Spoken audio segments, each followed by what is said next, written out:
Hey everyone, this is Johnny G and Friends from Pana Vista Records. Tonight we have a very special guest, the extremely talented singer-songwriter and author, Chattanooga's own Jennifer Daniels Neal. Jennifer, how are you? I'm well. I'm so happy to be speaking with you. I've been looking at the new CD and it sounds great. You guys are doing a great job. Well, I thank you. I tell you what, you are our first actual true celebrity to be on our show, and we're really excited to have you tonight. And Me too. Man, I know that you are a mainstay in the Chattanooga music scene. And so I'm going to ask you a few questions about you and your career and kind of let the audience get to know a little bit more about you. Is that okay? That's great. Let's do it. Okay, well, the first question I have for you is, when did you start your music career? When did you actually start loving music? So, you know my mama, because you talk with my mama. Are you kidding? I love your mother. You know how... Oh, man. You know how musical she is? Yes, she is. And she and my dad both, they sang all the time. And it was a very natural language for me to just put my thoughts into song. Everybody has their thing, and music and words, that's mine. I always knew I wanted to do it. I got out of high school, and I said, okay, Mama, now I'm going to do it. She said, no, go to college. So I went to college. I said, okay, Mama, now I'm going to do it. And she said, hang on. You got a degree in psychology, so that's not really a fallback. You got to keep going. So I got my master's in counseling, and by the end of it, I found out I am not such a great counselor. Like, I love hearing people's stories, but they would open up their hearts and they would divulge these amazing things, and I'll be like, oh yeah, that's messed up, so I don't really know how to help you. But I can write a great song about that. And so, obviously I can't be a counselor because of the confidentiality clause when I'm writing songs about my client. But then I was like, okay, Mama, now? And she's like, okay, now. And that's when I met Jeff, my husband, Jeff Neal, who is an amazing electric guitarist and mandolin player. He is an excellent guitarist, man. I've heard him a number of times on your songs, and man, he's really good. Yeah, so it's just kind of a God thing. I think we hooked up and started playing together. My roommate at the time was like, oh, introduce me to him because you're getting to know him. I'm like, yeah, sure. But by the end of this, we took a tour right away up through Annapolis and that whole area. By the time we got back, I'm like, told my roommate, no, you won't like him. he's already taken. So we hooked up and got married very soon after that, and that's been 22 years ago, and just, still writing and singing and now navigating how to do that during COVID. Well, your career has varied over a number of years, but I'm going to go back to the roots. Who were your favorite artists to listen to when you were growing up? Okay, so Who my mom influenced you? I wasn't allowed to listen to any mainstream music for a long time. Like, I don't know. I'm going to talk to your mom about that. Yeah, it's so funny because Mom loves pop music and all of those things coming up through the 60s and 70s. She was all into music and knows all those songs, but I guess they went through this phase where maybe the church they were in at the time was like, that's evil, don't listen to it. So, so the ones, I really list authors and poets more than anything as my influences. But some things to get through. Okay, give us some specifics. Like who? Well, certainly C.S. Lewis. The Chronicles of Narnia were the first books I was given. I'm sure I was given kids' books, but I got those 7 books, and I've read them countless times since. I love that genre, that fantasy and magic. I love all that stuff. Tolkien, Emily Dickinson, Sarah Teasdale, Robert Frost. So I guess a lot of American folks as well. And yeah, but some musicians did get through. So like Dan Fogelberg. Oh, I love Fogelberg. He's one of my favorite artists of all time. I got to go, so my friends got to open for him one time, and we got to sell his merch at his table. Wow. In order to get in and like be backstage with him and stuff. And did you get to meet him personally? Yeah, I did. He was so talented. It hurt me when he passed. Yes, one of my heroes. I was disappointed that he wasn't in the Hall of Fame. They had a write-in thing about that, so I signed my name to it because one of his songs called "Comes and Goes" is one of my favorite songs. I don't know if you've ever heard that I song. can't think of that one. Look that up on YouTube today. It's a beautiful song. But for acoustic writers like you and me, it's one of those very influential, songs that you go, wow, Okay, so what bands did you first get to listen to sneaking around your mom and dad's? Well, I'll tell you, the first concert I went to was when Chicago came to Riverbend. Oh, I love them. What a great... Just my daddy always loved them, and just the crazy horn sections, and it was loud, and I recognized so many of the songs. So that was a neat experience for me.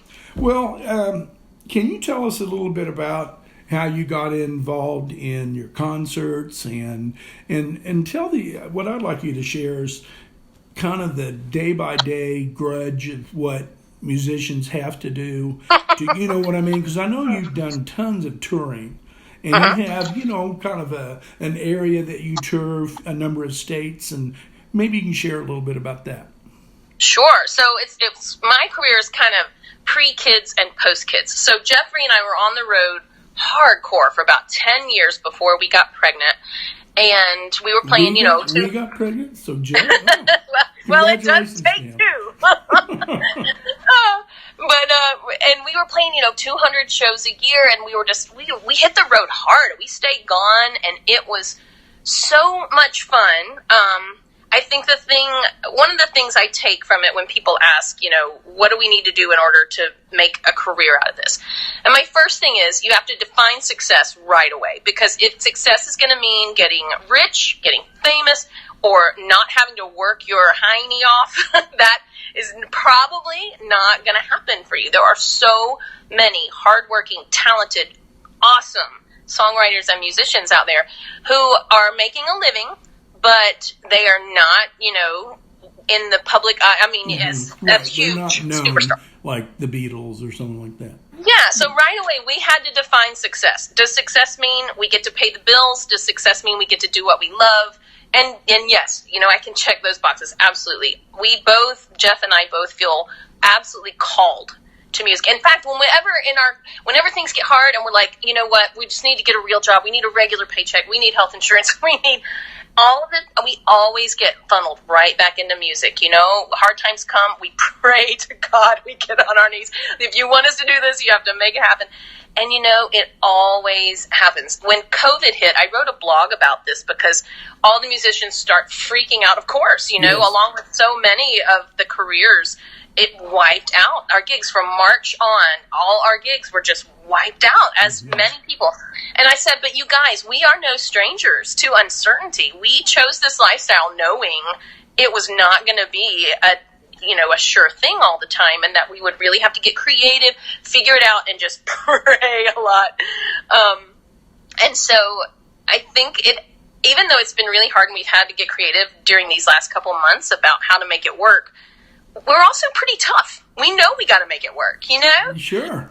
And people, our audience, gosh, if we didn't have people who loved what we do, who loved us and helped us, obviously we wouldn't be able to do any of it at all. So 10 years, then the kids happened. They were twins. So it's not just the one kid.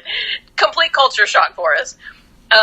And we started thinking, how are we going to be good parents, stay rooted in our community, but also stay in music? So we started looking at the kids' side of things. I got certified to teach the Learning Groove, which is a super fun music and movement curriculum. Then I started working for kids author Eric Litwin, who did the first 4 Pete the Cat picture books, and taking a lot of kids' gigs as well. So part of being a musician, I think, is just getting savvy on having different projects going, being humble and willing to do, whatever it takes, being real. I get to work for UTC now as a teaching artist, which is fun because I get to go into the schools in town and help teachers teach what they already need to teach, but using, basic elements of music and movement.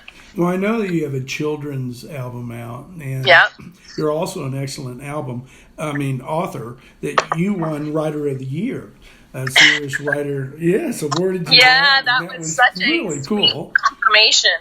But in that book was called The Elixir, but you're also writing some other another Yeah, book. You so have something else coming out, right? I've But before written. I do that, Yep. I mentioned you do the children's. Can you tell everyone about the title of your children's album and what you just? Yeah, so Yes. the title is it's going to be a good day, because we want to set up positivity right away. And my son used to wake up so early, I would just have to Jedi mind trick us into the day. I'll be like, it's going to be a good day. It's going to be a good day. So, it came off you wake up in the morning, you let out a shout. You got to get excited to get the night out. Come on, everybody, get up. It's your time to play. So this is just us playing with the kids. And those are the songs that ended up being on the album. One time they were real grumpy, and I would just say, I love you all the time. Yeah, yeah, yeah. Well, I'll tell you what, I listened to that album, and it's not, I know it's a children's album, but the musicianship is very Thank you. adult and excellent. Yeah, we didn't want it to sound too pedantic. We wanted the parents to be able to listen to it over and over when their kids wanted to, without, wanting to harm themselves. So thank you for saying that. Sure. So tell us about your new project coming up with, I think this summer you have a new book coming out. And, Yes. and accompanying music. And an album, yes. Yeah. So in June we're going to release these Odd Twins, a novel, and the sort of almost a soundtrack to go with it. But it's just an album. It's a standalone, but they do fit really well together, because the story is a sweet romance called The Lockbox. And then the songs on the album they just feel really, they're fun. Like sometimes I get really broody and heady in what I write, and it's angsty. The overall feel of this album is more just fun and just sort of embracing love and letting go of having to control things. So I think it'll be a good happy escape for people. Awesome. Well, I'm looking forward to hearing that, and I know your audience is too. I'm going to ask you one more serious question on your songwriting. What is the process that you go through? Every one of the artists that I talk to have a little bit of a different angle on, what they think about and how they write. And you've been a serious songwriter for a number of years, singer-songwriter. Can you tell me a little bit about your process? I'm a pantser. I never plan it out ahead of time. I fly by the seat of my pants. Generally, I will have my guitar or the ukulele in hand, and I'll just start doing some kind of, rhythm. I may start just with this rhythm, and I try to change it up. I hit some chords. Maybe some of them sound good. Maybe some of them don't. And then maybe I get stuck. So I change up that rhythm. Maybe I go to a 3/4 like. So that makes it feel different. And I start, once I get something going that I think, yeah, that sounds pretty good, I'll put a melody to it. I'll start singing out. I'll just sing words. I'll just sing ridiculous words and allow myself the freedom to sound like an idiot. I usually do this by myself. And I'll sing and sing, but then a phrase will catch, and I'll be like, oh, that's good. I like that. I'll keep that. So then the next time around, I'm still singing ridiculousness, but I stick that phrase in where it belongs every time. And pretty soon I'm like, this feels like this. I think it's about this. And so it's real organic. And over the years, I've learned that even when you come back to it the next day and you're like, maybe the first day you're like, oh, it's so good. And then you listen to it the next day and you're like, oh, that is crap. And I've learned to push through that and allow myself to really struggle and sort of wrangle that muse and just keep on messing with that thing until I'm pleased with it. I like for every word to mean something. I don't like to just do stream of conscious. So at first I might, as I'm brainstorming, but then I really like to try to tighten up that song as much as I can. And generally I struggle through till I get one that I really like. A couple have been abandoned through the years, certainly.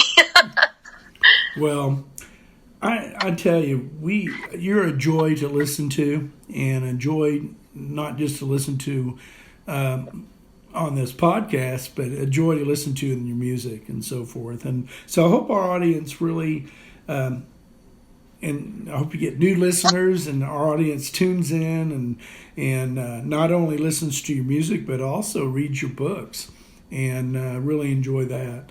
So we thank you so much for being on our show today or tonight, and I know it's via FaceTime because of the COVID, and everyone, it seems like everyone's kind of isolating themselves. Are you guys surviving okay during this time? We are. We've been big isolators. Jeff's got asthma, so we're trying to stay, Sure. pretty clear of people. But doing a lot of online shows. And if any of your listeners want to go to JenniferDaniels.com, they can certainly learn more about us. And I sure appreciate the opportunity, John. Absolutely. And thank you for being a friend of Jonny G and Friends. And Absolutely. I know that you and I have never recorded together, but we have played together a few times. That's right. That's right. Just sang a few songs together. And I'd be remiss if I left this show tonight without putting a shout out to your brother, Reed. Reed was my best friend over there. Oh, Coach Daniels.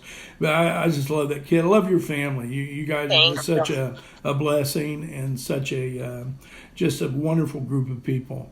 And so your actions surpass your words. So, Anyway, thank you so much, Jen. And so tonight we're going to try something a little different, something new for us. We've never done a live recording on our show, so this will be a first. And you have a new song that you'd like to share that coincides with the book and the album, correct? It does. It'll be on the new album, and it's not only does it go along with the story in the book, but it goes along with my journey with Jeff and how many miles we've traveled. It ties in the fact that we want our personal story to be one worth reading. Well, I'm looking. And what's the name of it? I don't know yet. I think it's going to be called Drive On. Maybe. Okay. Maybe So you can think one up. Song in progress.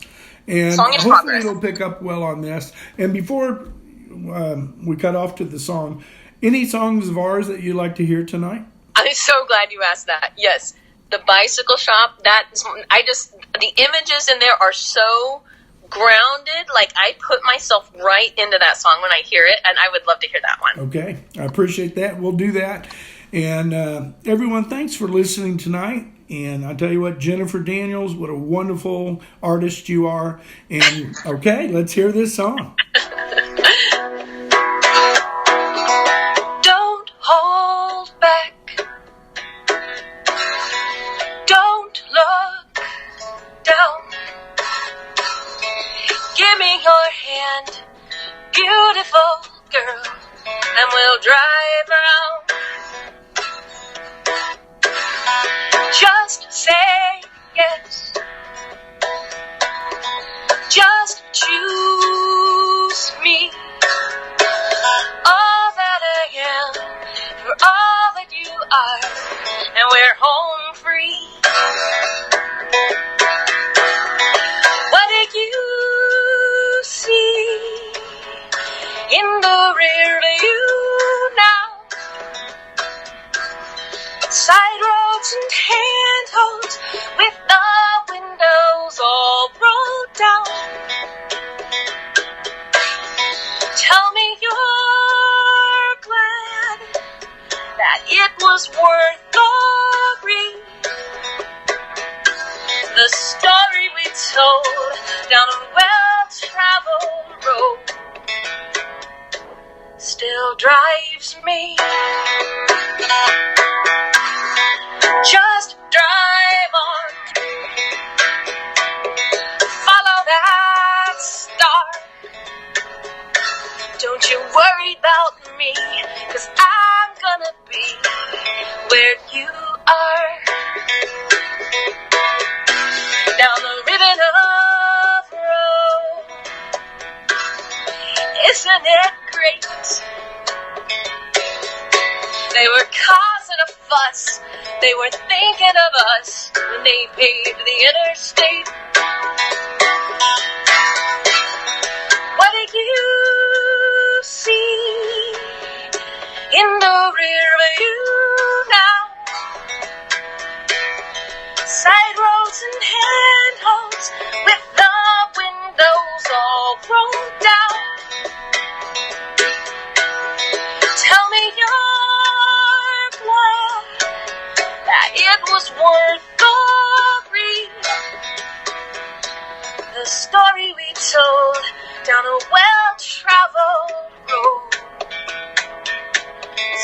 drives me.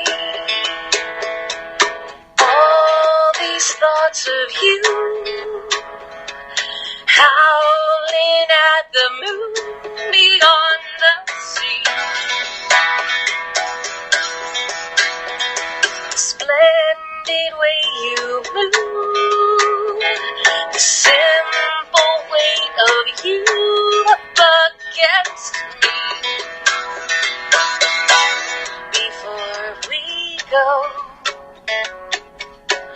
Before we go, don't hold back.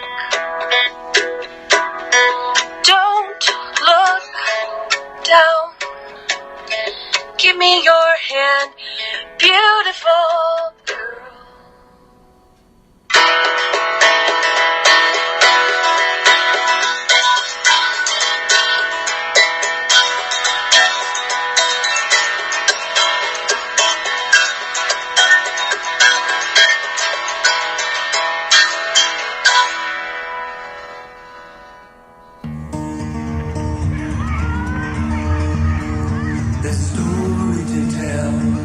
Bicycle shop, spokes in the window on a lane that's been lost, and a heart that's been broken but never forgot.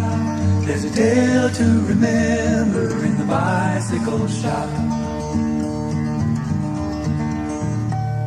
There's an old schoolyard playground with a bicycle rack and the call of a memory, but you can never go back. And the sparrows are singing as if they never stop.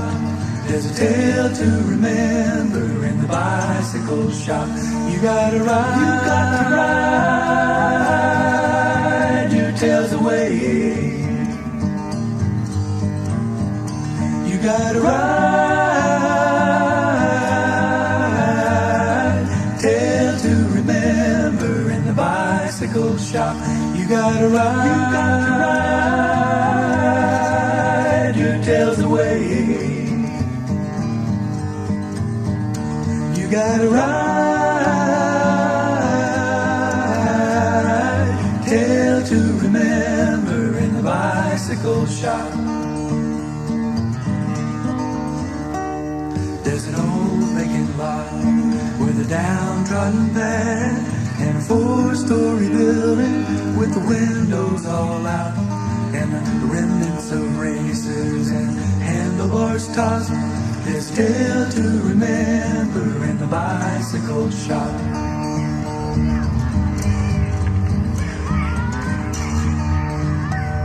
And the children still riding their bicycles there. The circles unbroken like the wind in the air. And the stories continue, for they'll never stop. There's a tale to remember in the bicycle shop. You gotta ride your tales away. You gotta ride tale to remember in the bicycle shop. You gotta ride your tales away. You gotta ride tale to remember in the bicycle shop. You got a tale to remember in the bicycle shop. You got a tale to remember in the bicycle shop.